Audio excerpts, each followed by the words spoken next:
시청자 여러분 안녕하십니까? 한시의 스토킹 진행의 온인주입니다. 여러분 주말 잘 보내셨는지요? 마음이 편치 않았죠. 주말 사이에 미국과 중국의 관세 난타전이 있었기 때문입니다. 당연한 이야기겠지만 투자자와 기업은 이 불확실성을 가장 싫어하고 또 부정적인 반응을 보이기 마련입니다. 근데 최근 이 불확실성에 익숙해져야 한다는 요구가 증시를 중심으로 끊임없이 나타나고 있는데요. 미국과 중국의 이 무역 충돌이 단기간에 끝날 것 같지 않기 때문입니다. 어쩌면 지금보다 더한 금류를 만날 수 있다라는 이 우려감이 우리 시장에 고스란히 전달되고 있습니다. 거친 물살에서 대비하는 방법 오늘 심도 있게 좀 고민을 해볼 텐데요. 여러분들 전화, 문자 활짝 열고 여러분들의 참여를 기다리겠습니다. 서울 전화 02786-1022, 1023번 그리고 문자는 013-3366-8288번입니다. 종목명, 매수가, 비중 함께 적어서 보내주시기 바랍니다. 오늘 이 두 분과 이야기 나눠볼 텐데요. 나눔 미디어 그룹 김태혁 전문가, 월스트리트 코리아 이슬이 전문가 모셨습니다. 안녕하세요. 두 분 주말 어떻게 보내셨어요? 김태혁 전문가님, 일단 시장 굉장히 충격적인 반응을 나타내고 있는데요. 우려했던 외국인의 투매는 없습니다만 지수상으로 너무 빠지고 있어서 걱정이 될 수밖에 없는데 어떤 진단 가지고 계세요? 자, 일단은 주말간에 이제 금요일 날 저녁에 나온 이슈가 있죠. 파월 의장의 이제 연설에 대한 부분인데 사실상 계속 트럼프 대통령께서는 이제 계속 쪼고 있는 흐름입니다. 그래서 이제 사실상 이제 금리 인하에 대한 부분이 언급이 되지 않게 되면서 그런 부분 때문에 시장에 악재로 적용이 돼서 하락한 부분인데 지금 시장 이제 흐름 보시게 되시면 사실상 금리 인하에 대한 부분은 계속 나올 수밖에 없는 이유가 됩니다. 왜 그러냐면 금융시장이라든지 경기라든지 이런 부분이 사실상 받쳐주고 어느 정도 상승폭으로 올라오게 하려면 사실상 금리 인하에 대한 부분이 카드가 있기 때문에 결국에는 금리 인하가 내리기 위해서는 이제 절대적으로 이제 함부로 써서는 안 될 카드라고 보고 있기 때문에 지금 이제 함부로 이제 파월 의장 쪽도 함부로 이제 금리 인하에 대한 부분을 언급하지 못한 이유라고 보고 있고 결국에는 이제 금리 인하에 대한 부분은 확실히 이루어질 수밖에 없는 상황이다 이렇게 보고 있습니다. 그래서 단기적으로는 하락폭이 계속 나올 수도 있겠지만 중장기적으로 보게 되면 어느 정도는 이제 얘기가 나올 때마다 한 번씩은 이제 긍정적으로 작용할 가능성이 높다고 보고 있는데 지금 시장에서 보셔야 될 부분이 10월 달과 좀 비교해서 말씀을 드리고 싶습니다. 이제 차트 보면서 이제 말씀을 드릴 텐데 10월 달에서도 이제 보시다시피 많이 하락했다가 다시 한 번 더 급반등하는 흐름 보실 수가 있습니다. 지금 현재 흐름 보시게 되시면 마찬가지로 8월 6일 날 저점을 찍고 반등이 나왔다가 다시 한 번 더 조정을 나오는 흐름인데 이 당시에 올라갔던 종목들을 좀 확인을 하게 되면 10월 당시에는 정시 테마주가 올라갔습니다. 그러니까 사실상 허구성 이런 테마, 그러니까 실질적으로 정치 테마주들이 실질적으로 회사가 성장하는 데 기여가 되거나 그런 부분이 없습니다. 그러니까 마찬가지로 이때 당시에 올라왔던 흐름을 파악을 하게 되면 사실상 시장이 어느 정도 지지를 하려고 하는 의지가 보인다라고 보였는데 지금 상황에서도 저번 주 같은 경우 바이오 종목들이 대거 급등을 하고 반등이 계속 나왔던 흐름입니다. 바이오 종목들이 예전 과거의 흐름 보시게 되시면 네이처셀이라든지 뉴프라이드라든지 이런 종목들을 보게 되면 사실상 대마초를 활용을 해서 의료 약 제품으로 이제 사용하게 된다 이렇게 나오게 됐듯이 사실상 그런 종목들이 거품이 많이 꼈고 결국에는 많이 하락을 했습니다. 그만큼 사실상 정시 테마주나 바이오 종목이나 별 다를 게 없다라는 거죠. 그렇기 때문에 현재 시장 흐름 보게 되시면 8월 6일 이후로 시장이 반등이 크게 나왔고 그만큼 종목들이 많이 떨어진 종목들이 급등이 나왔고 바이오 종목도 계속 급등이 나왔던 흐름 보시게 되시면 시장이 어느 정도 방어가 되고 있다라고 보고 있고요.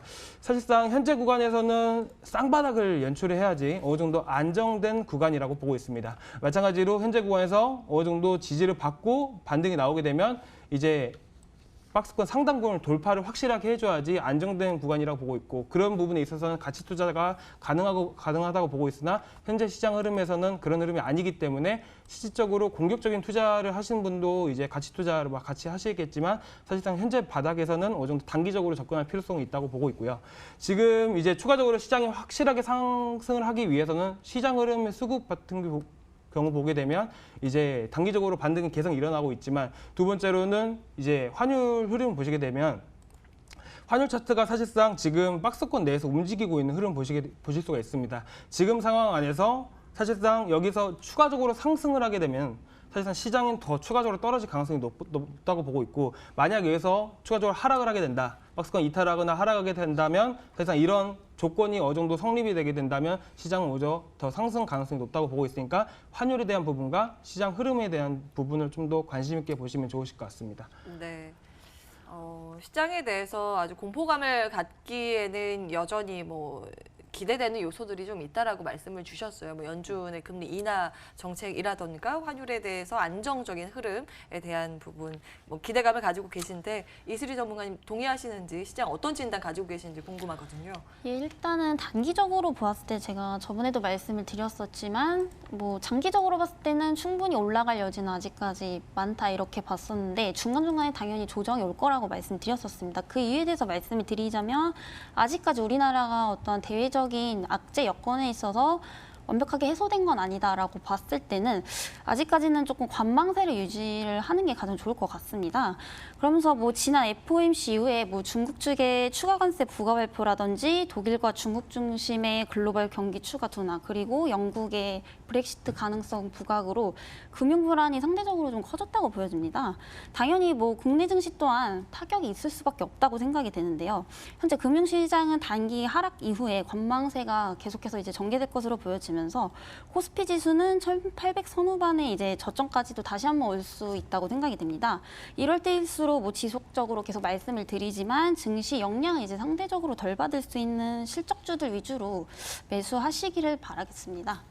네, 좀 안정적으로 그나까 이 주가는 기업 가치의 함수라고 하죠. 실적에 여전히 좀 주목을 해본다면 어느 정도의 투자 아이디어를 얻어갈 수 있을 것이다. 이런 코멘트 해주셨거든요. 종목별로 대응 전략 지금부터 고민을 해보겠습니다. 한시의 스토킹 출발합니다.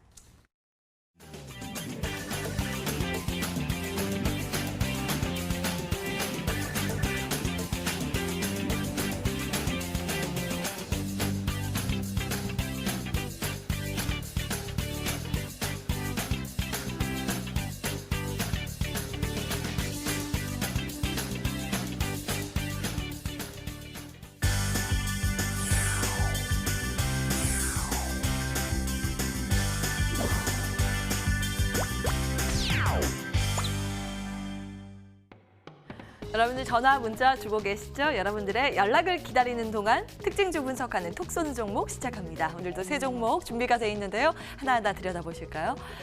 첫 번째는 안국약품 보겠습니다. 신약 치료제 개발로 주가 재시동을 걸고 있을까요? 함께 내용들 들여다보시죠.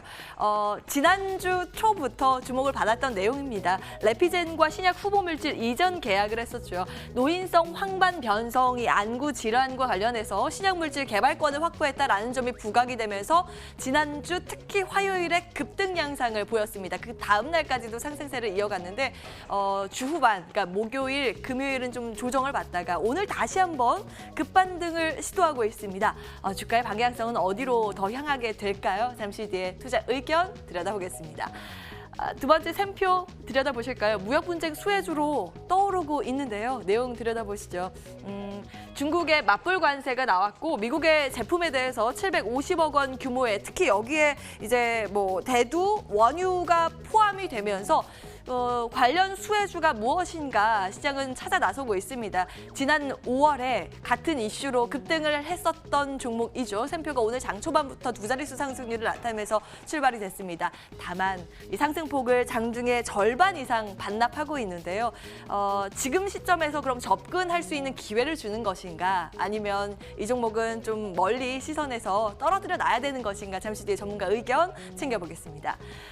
세 번째는 삼성제약 보실까요? 삼성바이오의 분식회계 후폭풍으로 연일 주가가 주저앉았었는데요. 여기서 벗어나는 것일까요? 오늘 긍정적인 이슈가 주가에 반영되고 있습니다. 최장암 신약 지금 개발하고 있는 리아백스주의 임상 3상 중간 평가가 공개됐는데요. 안정성이 입증됐다라는 내용이 공개됐습니다. 그러자 장 초반에 바로 상한가로 직행을 했고 여전히 풀리지 않고 있습니다. 여러분 혹시 삼성제약 보유하고 계신 분 계시다면 저희에게 문의 주시기 바라겠습니다. 우선순위를 놓고 체크 도와드리겠습니다. 자, 하나하나 투자 의견 확인을 해볼까요? 안국약품부터 들여다보겠습니다. 김태혁 전문가님. 최근 들어서 이제 바이오 종목들이 급등을 하고 있는 가운데 이제 개별 이슈가 계속 나온 종목들 위주로 계속 상승을 하고 있는 흐름입니다.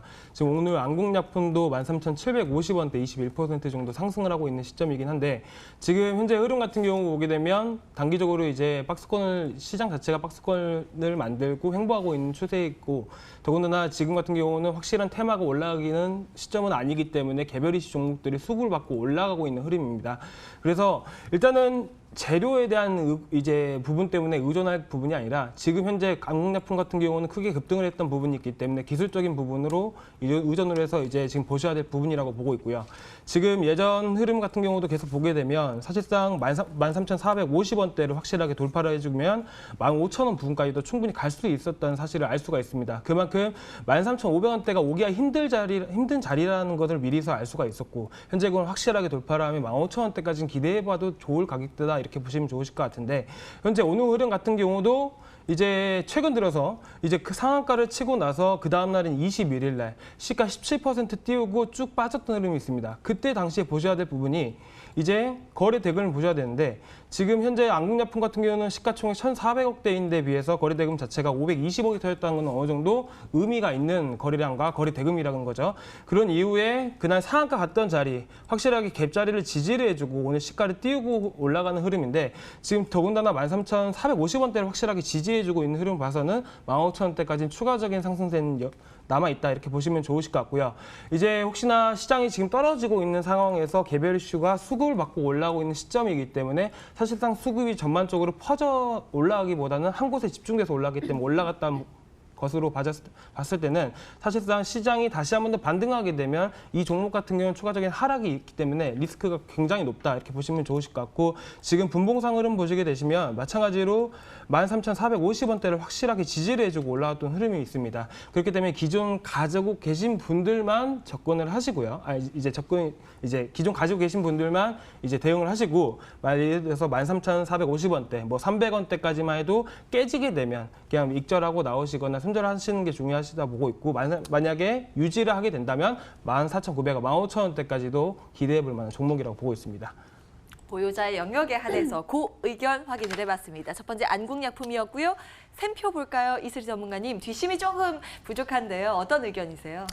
예, 일단은 단기 보유 말씀드리도록 하겠습니다. 샘표는 이제 제가 추천드렸던 종목군인데요. 오늘 장이 이제 코스닥 증시 급락으로 출발한 모습입니다.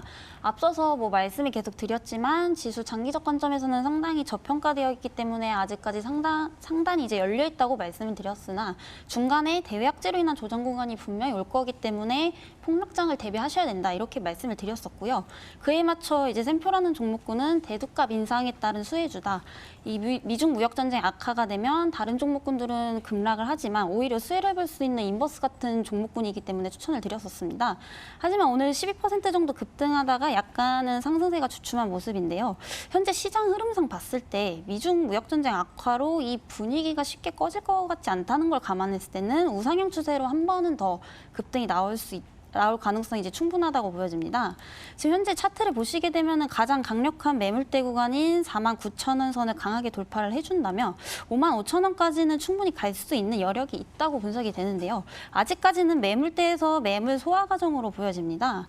게다가 이제 이번 2분기 실적까지 호실적이 발표되었기 때문에 올라갈 모멘텀과 요소들은 아직은 더 많다고 생각이 되는데요. 이제는 미중 무역 분쟁이 아니라 전쟁이라는 단어가 붙을 만큼 생각보다 이제 글로벌 증시 악영향을 이제 한 번은 줄 수 있겠다라고 보여지면서 저항대 구간 돌파 이후에 1차 목표가였던 55,000원까지는 홀딩 의견 드리도록 하겠습니다.